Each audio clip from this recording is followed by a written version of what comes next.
El siguiente segmento tiene contenido o opinión. Muy bien, 6:26 de la mañana, saludos cordiales, gracias. Ya tenemos una muy interesante visualización en la transmisión de Facebook Live. Sigan conectándose, por favor, a través de las fanpages de Majestad Radio y de Primera Plana, que es nuestro portal. Por cierto, la invitación que les hice ayer, visiten www.primeraplana.com.es, nuestro portal de noticias, que ya lo hemos implementado, poquito a poquito vamos a ir creciendo. Allí encuentran información de las noticias más relevantes generadas en las últimas horas. Igualmente, pues, con el paso del tiempo, incorporaremos los contenidos que generamos en nuestros espacios audiovisuales, tanto aquí en A Primera Hora por la señal de Majestad Radio, cuanto en Zoom al Día, que es nuestro esfuerzo digital de la tarde por las plataformas de Primera Plana. Recordarles también que estamos en Pichincha, Esmeraldas y Manabí con nuestras frecuencias en señal abierta y pues nos miran, nos siguen a través de la señal de televisión de Majestad Televisión en Santo Domingo de los Áchilas e igualmente en el canal 3 del sistema TVNet. A ver, ayer hubo un nuevo episodio que da cuenta de errores, porque, por llamarlo de alguna manera, terminan siendo errores que desdicen de la necesidad de manejar con mucha seriedad los mensajes por parte de las autoridades. Mensajes vinculados a la evolución de la pandemia del COVID-19. Y sobre esto, por ejemplo, me voy a permitir leer un aporte de una querida amiga, la comunicadora, especialista en comunicación de riesgo y candidata a PhD en esa materia, María Eugenia Molina, que ayer me escribía y me hacía esta reflexión.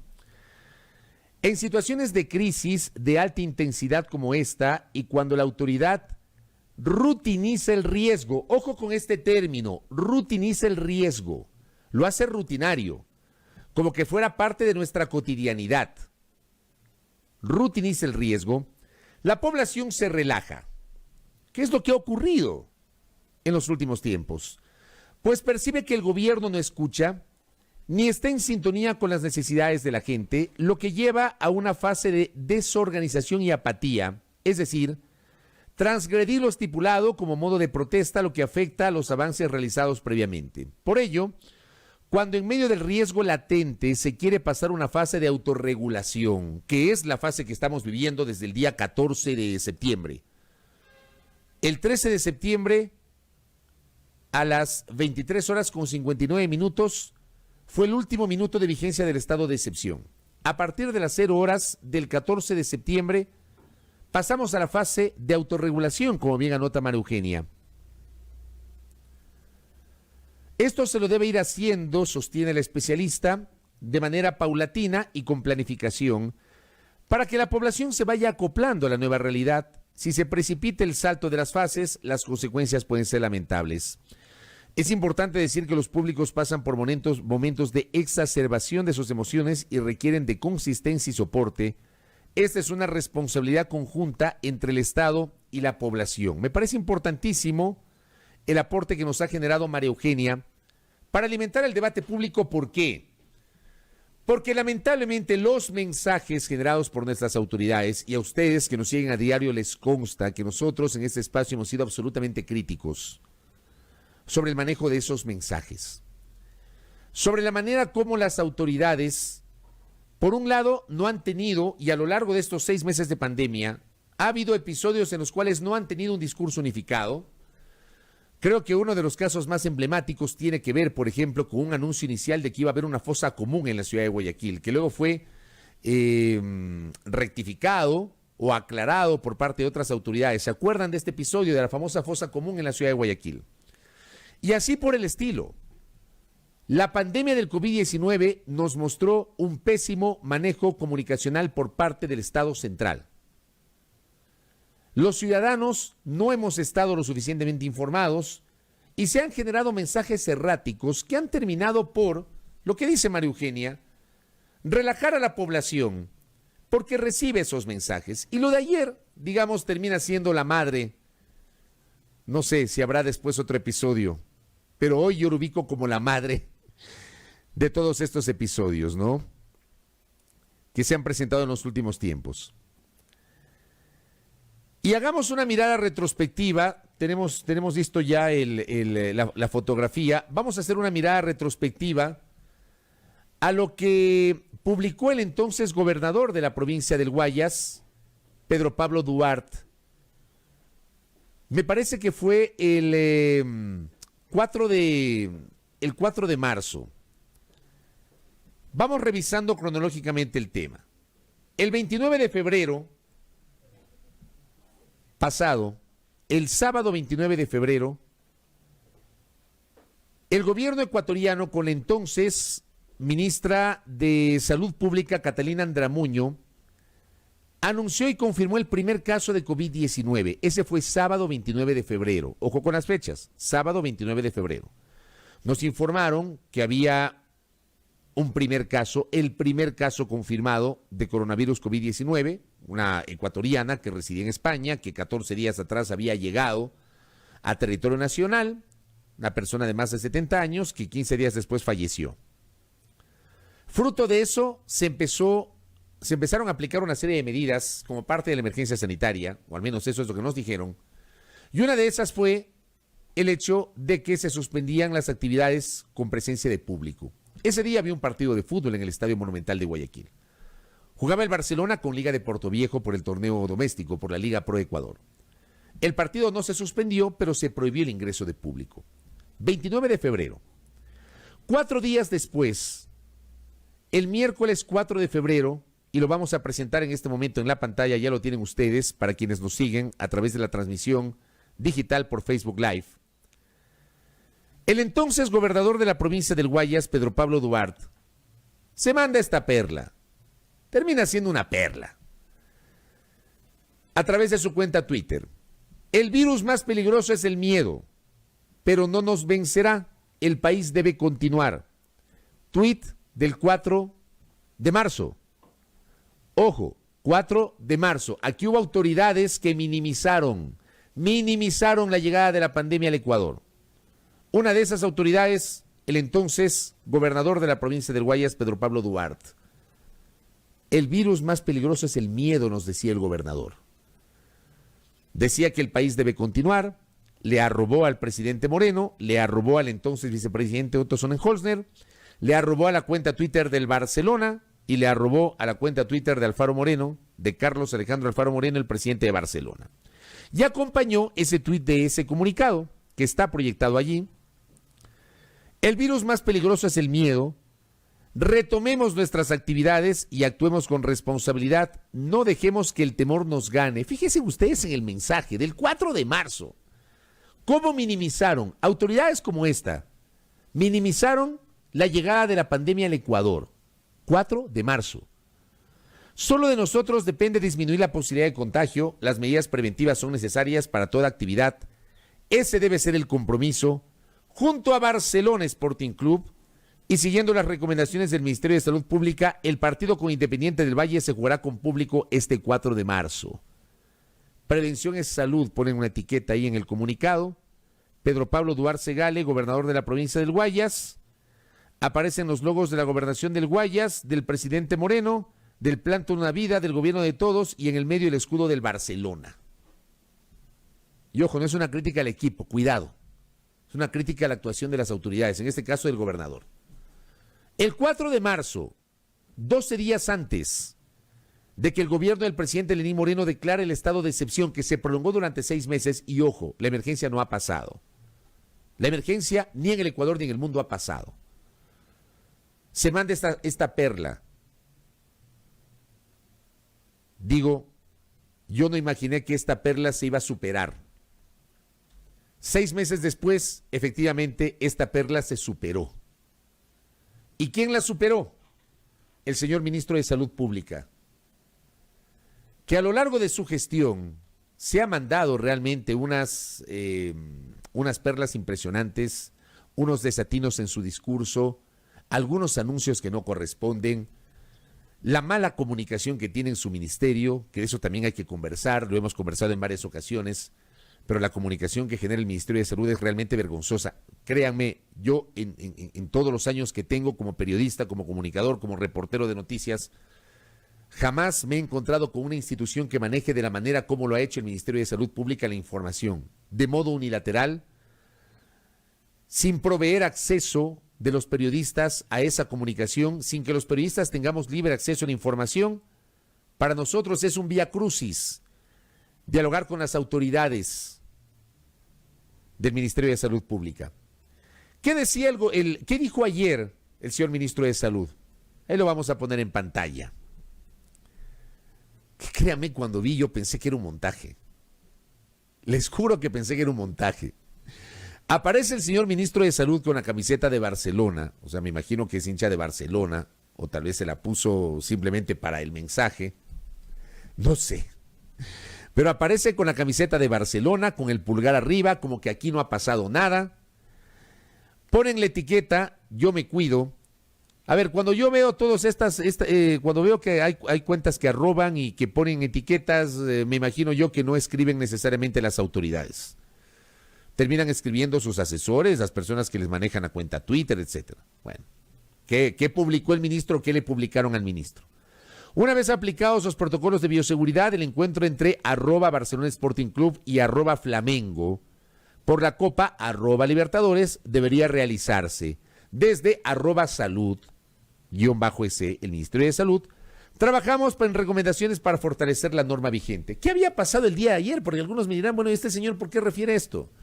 Porque resulta que ayer conocimos que 9 integrantes del equipo del Flamengo dieron positivo para las pruebas de coronavirus COVID-19. Flamengo jugó la semana pasada con Independiente aquí en el Estadio Casablanca, en la goleada del equipo ecuatoriano 5-0 al equipo brasileño. Y Flamengo estuvo entrenando en el Estadio Capo, el de Guayaquil, además. O sea, el tema es complejo. La gente de Independiente se sometió a unas pruebas, anunciaron que todos dieron negativo, pero ayer, por ejemplo, el periodista deportivo y director de la fraterna Radio Redonda, Esteban Ávila, reflexionaba en el hecho de que probablemente esta semana recién se podría determinar si efectivamente hay algún tipo de contagio en los jugadores de Independiente. Porque como ustedes ya saben, como ya sabemos, digamos, algo hemos aprendido pues en estos 6 meses, no es que usted tiene contacto con una persona contagiada hoy y ya mañana aparecen los síntomas y está contagiado. Hay un proceso de incubación. O sea, si yo tengo el día de hoy contacto con una persona que tiene COVID y hoy mismo o mañana me someto a una prueba de COVID, me va a salir negativo el resultado. Debo esperar por lo menos una semana, y es lo que pasa con Independiente, y eso alertaba justamente el día de ayer el colega periodista y amigo Esteban Ávila Villagómez. Pero resulta que ayer esto fue la comidilla, y el ministro de Salud se manda casi, o sea, no, perdónenme, pero a mí no me cabe en la cabeza que el ministro de Salud del país, que es la cabeza del Sistema Nacional de Salud, es la Autoridad Sanitaria de Salud, salga con una camiseta de un equipo de fútbol a decir que aquí no ha pasado nada, cuando por lo menos esa autoridad tiene que ofrecerle a la ciudadanía el beneficio de la duda. Vamos a investigar, vamos a analizar, vamos a conversar justamente con la Conmebol, porque está claro, el Estado ecuatoriano, el gobierno no tiene la posibilidad de suspender un partido de Copa Libertadores de América. Pero aquí bien decía el colega periodista y amigo también nuestro, Eduardo Andino, escribí ayer algo que me parece totalmente interesante. Para ese tipo de cosas, el Estado debería tener la sartén por el mango, decía ayer Eduardo Andino. Y no depender, tratándose de un tema de salud, no depender de lo que digan organizaciones o colectivos como la Conmebol o la FIFA. ¿Qué decía ayer el colega Eduardo Andino? Las decisiones de organismos como la Conmebol, FIFA u otros no pueden estar por encima de los dictámenes, leyes o reglamentos de los gobiernos nacionales o seccionales, menos cuando se trata de un tema tan delicado como la salud de la población. Esto es absolutamente correcto y real, más allá de que hay una discusión a nivel mundial sobre el hecho de que los gobiernos no pueden incidir en el fútbol. Esta cosa de locos, ¿no? Pero yo coincido con esta visión. O sea, debería ser lo lógico. Estas decisiones que terminan siendo netamente futbolísticas, comerciales, económicas, no pueden estar por encima de la salud, ni pueden contravenir disposiciones de un gobierno. Pero más allá de eso, es el mensaje que te generan las autoridades. Porque la autoridad, la principal autoridad del sistema de salud del Ecuador, no te brinda un mensaje de confianza, no te genera un mensaje de confianza. No lo hizo el día de ayer. No lo hizo. Perdónenme, pero termina siendo así. No lo hizo el ministro de Salud. Pero además, las perlas no se quedaron solamente en su momento con el gobernador del Guayas de marzo, el día de ayer con el ministro de Salud Juan Carlos Ceballos, también se quedaron ayer con la alcaldesa de Guayaquil y con el COE cantonal. ¿Qué resolución emitió el COE cantonal el día de ayer? Lo proyectamos en este momento, querida audiencia, para quienes nos siguen a través de la transmisión del Facebook Live. Resoluciones del COE cantonal. El COE cantonal es encabezado por la alcaldesa Cintia Viteri Jiménez. A los 22 días del mes de septiembre del año 2020, acogiendo la recomendación de la Mesa de Salud MTT2, recibida el día de hoy, o sea, ayer, 22 de septiembre, y luego de las deliberaciones institucionales pertinentes se resuelve lo siguiente. Ojo, esto dice la resolución que fue posteada por las autoridades. Resolución del COE cantonal ayer.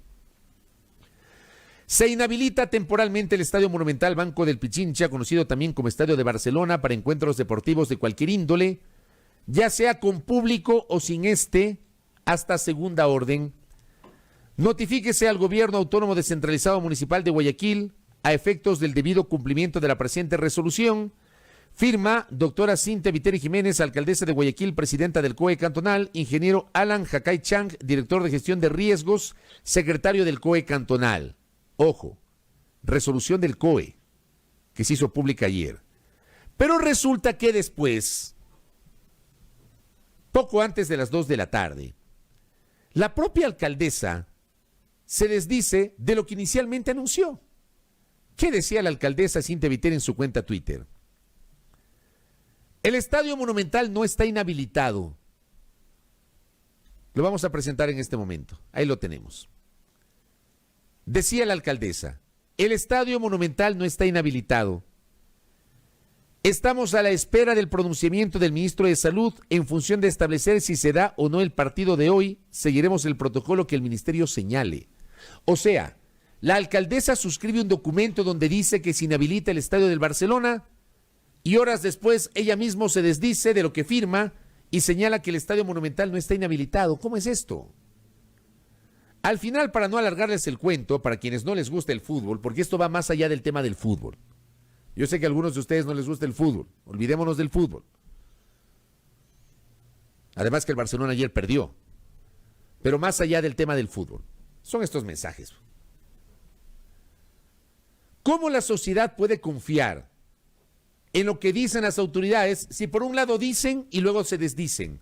Si por un lado te hablan de que tienes que cuidarte, de que tienes que establecer protocolos de bioseguridad, que todavía estamos en pandemia, que el plan yo me cuido, que no sé qué, que no sé cuánto, y a la hora del test son las propias autoridades las que te envían un mensaje para relajarte, para que nos relajemos los ciudadanos.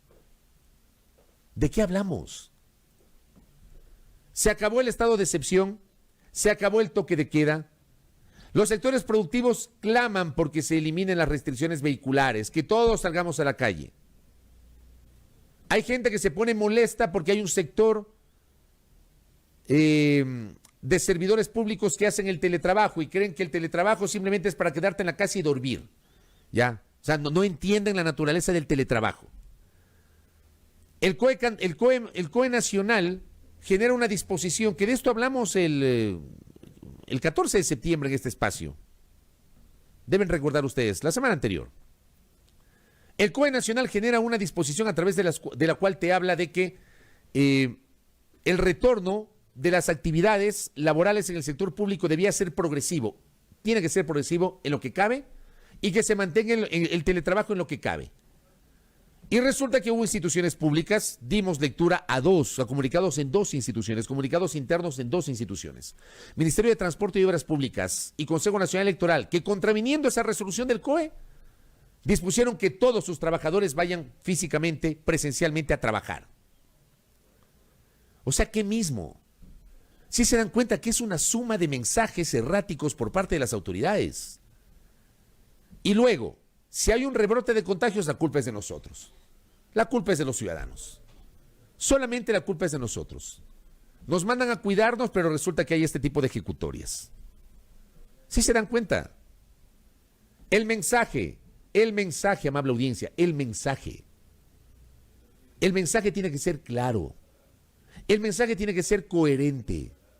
El mensaje hoy respecto de la pandemia no puede ser que aquí no ha pasado nada porque juega el ídolo del astillero. Perdónenme. Pero no es así. Puede ser Barcelona, Emelec, Liga, el Nacional, Delfín, el Deportivo Quito, lo que sea. No se trata del equipo de fútbol, se trata del mensaje. Esto va más allá del negocio del fútbol. Este es un tema de salud pública. Ayer los mensajes emitidos por las autoridades fueron vergonzosos, vergonzosos. La autoridad no puede manejar tan a la ligera ese tipo de mensajes, porque la ciudadanía se va a relajar. Lo primero que va a decir la ciudadanía, bueno, aquí no ha pasado nada. Tanto es así que en los últimos días yo mismo he visto gente jugando fútbol en la Carolina. Porque hay gente que cree que aquí ya no pasa nada. Bueno, la verdad sea dicha. Las personas que estuvieron jugando fútbol, he visto 2 días gente jugando fútbol en la Carolina. Las personas que estuvieron jugando fútbol jugaron un rato nomás porque llegaron miembros de la Agencia Metropolitana de Control, que es una entidad adscrita a la municipalidad, y obviamente hicieron cumplir la resolución del alcalde metropolitano de que en el espacio público no se puede hacer deporte colectivo ni deporte de contacto, ni fútbol ni básquet. Pero yo parto del hecho de que si la autoridad genera mensajes que te relajan, tú te vas a relajar. Entonces me voy al parque a jugar pelota. Termina siendo así. Y no importa que los buses estén llenos. Y no importa que no se respete el distanciamiento. Y no importa que tengas que hacer una cola en las afueras de una institución pública. En el SRI, en el IES, en el BIES. No, no importa. Ya pasó la pandemia. No, no es así. No termina siendo así.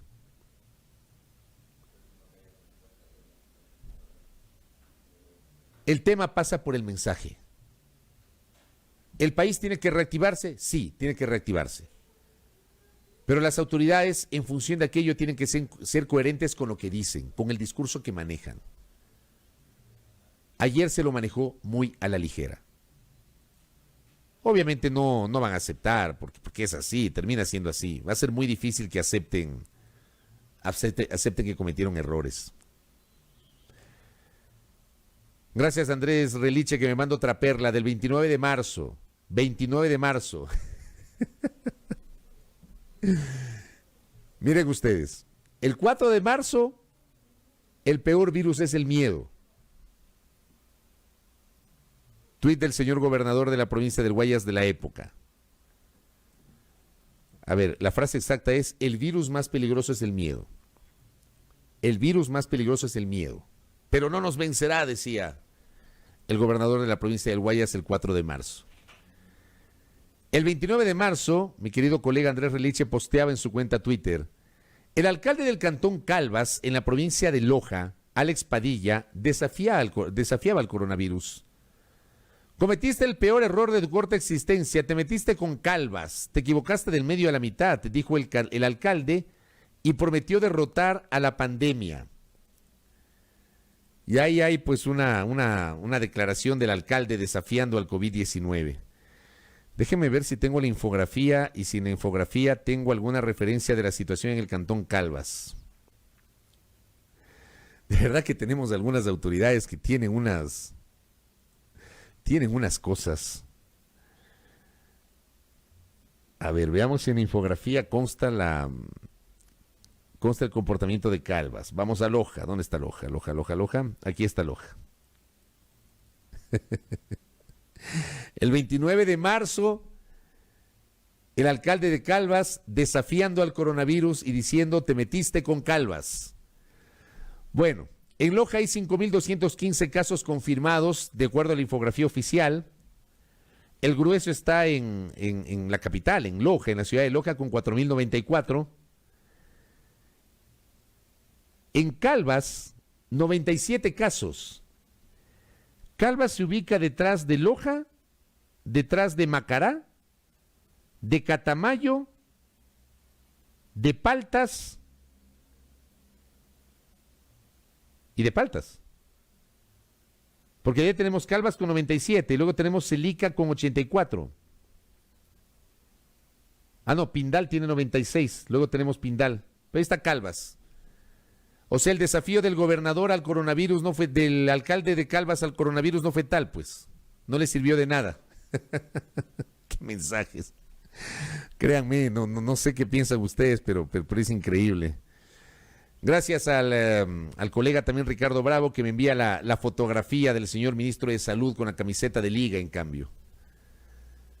Señor ministro, ¿usted es liguista o barcelonista? Cuéntele a la audiencia. ¿Con qué equipo comulga? Y aquí hay otra perla, obviamente, pues del inefable exgobernador de la provincia del Guayas, gracias a Néstor Aguilera, el 13 de julio cuando renunció, decía en su carta de renuncia: agradezco su confianza por permitirme servir a los guayasenses, especialmente a los más necesitados, habiendo cumplido a cabalidad, con transparencia, honestidad y sin descanso, mi compromiso de devolver a la gobernación del Guayas su verdadero valor al estar cerca de los ciudadanos, sobre todo en los momentos más difíciles que enfrentamos. En octubre del año pasado y durante la emergencia sanitaria, estuvimos enfrentando los momentos más adversos con la seguridad de que saldríamos adelante y así lo hicimos. Quien dijo que el virus más peligroso es el miedo y minimizó con su mensaje el COVID-19. Esto es lo que tuvimos. Y se aprovechan de la ignorancia que muchas veces tenemos los ecuatorianos sobre las cosas que ocurren. Así tal cual. Y yo decía, por ejemplo, no sé si es que el tuit desafortunado del señor ministro de Salud el día de ayer se lo escribieron o él lo escribió. Él dio su venia y lo aceptó.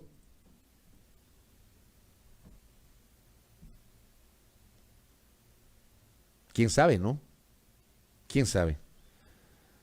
En una cartera de Estado cuya comunicación es unilateral. Créanme, es terrible la relación del Ministerio de Salud con la prensa. Es horrorosa. Jamás he visto algo parecido. Bueno, déjenme dejar ese tema de lado rapidito. Gracias a este mensaje que acabo de recibir.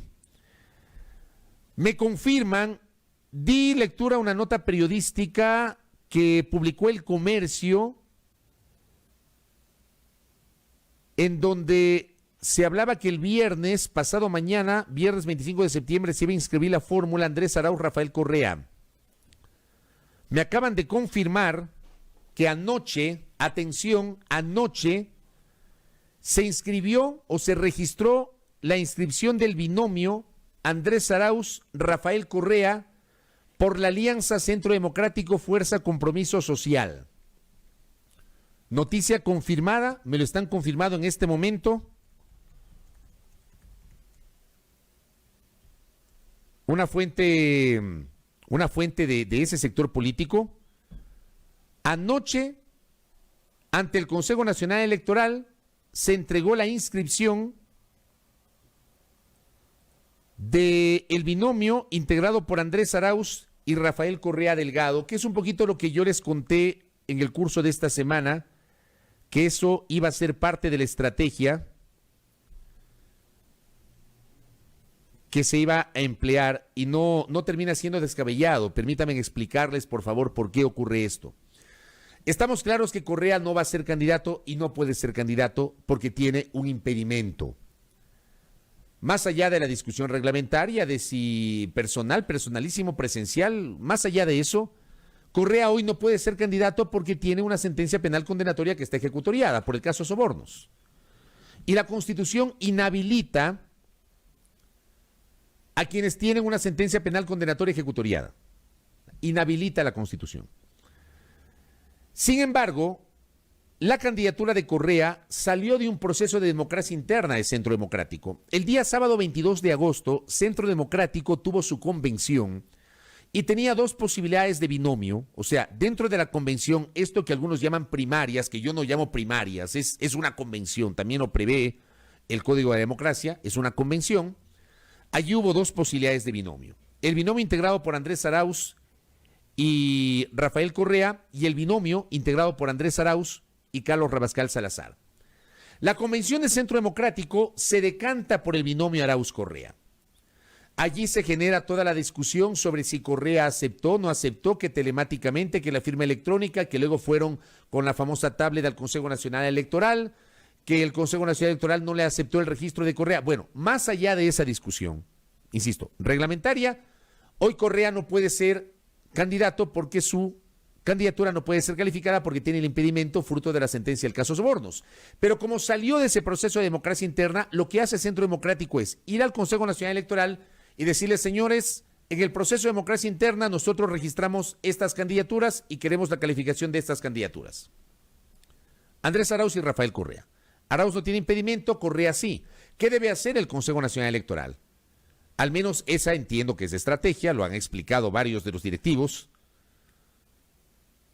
de esta organización política de Centro Democrático. Una vez que el CNE no califique, la figura no es descalificar, es no calificar. No califique la candidatura de Correa, porque Correa está impedido jurídicamente de ser candidato, se aplica el Código de Democracia que establece un plazo de 48 horas para que la organización política reemplace esa candidatura no calificada porque tiene un impedimento constitucional ilegal. Y allí entrará en escena la precandidatura del ingeniero Carlos Rabascal. Eso es lo que va a ocurrir, porque alguna gente dirá, ¿y por qué insisten en el tema de Correa? Insisten por este tema, sabiendo que obviamente esa candidatura no será calificada, porque no pueden calificar la candidatura de Correa. Pero esto va a ocurrir para cumplir justamente con las disposiciones generadas por el Código de Democracia. Ahora bien, habrá que ver cómo actúa el Consejo Nacional Electoral respecto de la candidatura de la Revolución Ciudadana, del binomio de la Revolución Ciudadana, porque el pronunciamiento sobre este tema necesariamente deberá ser similar al pronunciamiento que tome sobre el binomio del movimiento Pachacutic, integrado por Yacu Pérez y por Virna Cedeño. Recuerden ustedes que en Pachacutic también hubo un proceso de democracia interna, hubo una primera candidatura, una primera precandidatura en la persona de Larisa Marangoni, que finalmente declinó, terminó ya la convención de Pachacutic, fue nominada la señora Marangoni, 24 horas después y fruto de toda la polémica que se generó por unos tweets que ella había escrito en su momento, ella envió un comunicado público diciendo que luego de conversar con la gente de Pachacutic hay diferencias irreconciliables y ella declina su postulación. Pachacutic no es que tuvo otra convención. La directiva de Pachacutic se reunió y designó a la señora Virna Cedeño, que no sale de un proceso de democracia interna. Allí hay dos papas calientes que deberá resolver el Consejo Nacional Electoral y que lo hablaremos más adelante con Nicanor Moscoso, que estará en nuestro espacio de noticias. Yo lo que quiero alertar es que como están las cosas, al menos desde el sentido común, la misma valoración tiene que haber sobre el binomio de la Revolución Ciudadana y sobre el binomio de Pachacutic. Mi pregunta pública es, ¿se imaginan ustedes que en estos dos casos los binomios no sean calificados? ¿Se imaginan ustedes qué podría pasar? Ergo, la resolución del Consejo Nacional Electoral, amable audiencia, tiene que ser jurídica. Jurídica, no política. Que la decisión que adopte el Consejo Nacional Electoral, la que tenga que adoptar, que además lo que resuelve el CNE es susceptible de una apelación o de una impugnación, no sé cuál es el término adecuado en este caso, y debe subir a conocimiento del Tribunal Contencioso Electoral, que es el órgano de justicia electoral, y cuyas decisiones terminan siendo de última y definitiva instancia. En materia de justicia electoral, el Tribunal Contencioso está por encima del CNE. La decisión que adopte el Consejo Nacional Electoral sobre la calificación o no de la candidatura del binomio de la Revolución Ciudadana, amable audiencia, debe ser jurídica y no política.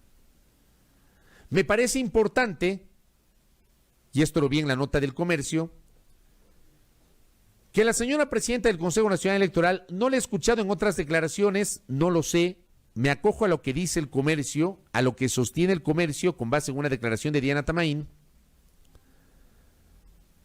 Me parece importante que no adelante una opinión, hasta no tener el sustento jurídico.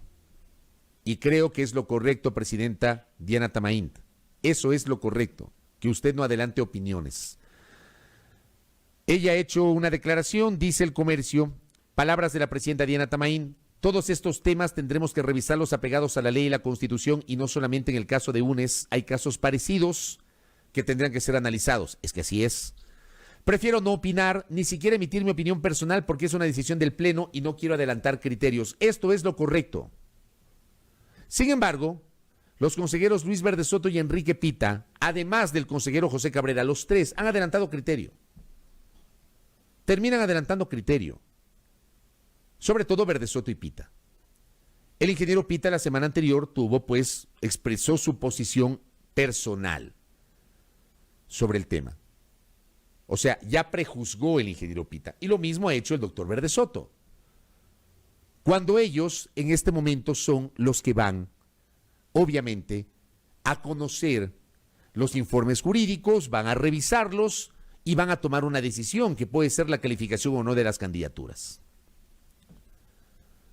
Ayer en un diálogo que tuvimos en el programa de la tarde, en Zoom al Día, con la consultora política Wendy Reyes, ella justamente decía y advertía del riesgo de que la decisión que adopte el Consejo Nacional Electoral sea política y no jurídica. Invítennos, autoridades, a vivir en un Estado de derecho. La decisión que adopten sobre las candidaturas, cualquiera, sobre Pachacuti, sobre la de UNES, sobre la de Lasso, porque entiendo que Lasso también hay algunos bemoles sobre la situación de Lasso. He revisado algunas publicaciones en los últimos días que aseguran que Lasso tiene participación en empresas o en activos o con recursos o con inversiones en paraísos fiscales. Los candidatos, el momento de receptar la calificación para su inscripción o de solicitar la calificación de su inscripción, deben presentar una declaración juramentada, cumpliendo con la norma que establece la prohibición de que posean cuentas, recursos, inversiones, activos en paraísos fiscales. Declaración juramentada. Si esa declaración no corresponde a la realidad, se comete otro delito, el perjurio. Mentir bajo juramento. Habrá que justamente ver si es real esto que se ha difundido en los últimos días o semanas sobre si Lasso tiene o no inversiones, activos, recursos, bienes, etcétera, en paraísos fiscales. De ser así, don Guillermo Lasso Mendoza no podría ser candidato a ningún cargo de elección popular, porque ese fue el pronunciamiento en las urnas del pueblo ecuatoriano en 2017. Y esa norma está vigente. Esa norma no ha sido derogada. Allí tienen ustedes varios elementos sobre los cuales, reitero, lo que resuelve el Consejo Nacional Electoral no debe ser político, tiene que ser jurídico, apegado a derecho, que así sea. Reitero la información que me llegó. Anoche se ha registrado la inscripción del binomio entre Andrés Arauz y Rafael Correa, a la espera de que no sea calificado Correa. Obviamente eso va a ocurrir. Veamos qué consideraciones adopta el Consejo Nacional Electoral. Habrá que estar vigilantes y mirar con mucha atención este tema, mirar con mucha atención lo que se resuelva cuando se registra la inscripción del binomio de Pachacutic, Yacu Pérez y Virna Cedeño, la inscripción de Guillermo Lasso Mendoza. El día de hoy será la inscripción de Lasso con su compañero de fórmula Alfredo Borrero. Si Lasso tiene o no impedimento por el tema de los paraísos fiscales. Ahí está para el debate público. Lo hablaremos más adelante con Nicanor Moscoso, que tendrá una entrevista con nosotros a las 8. 7:05 en A Primera Hora.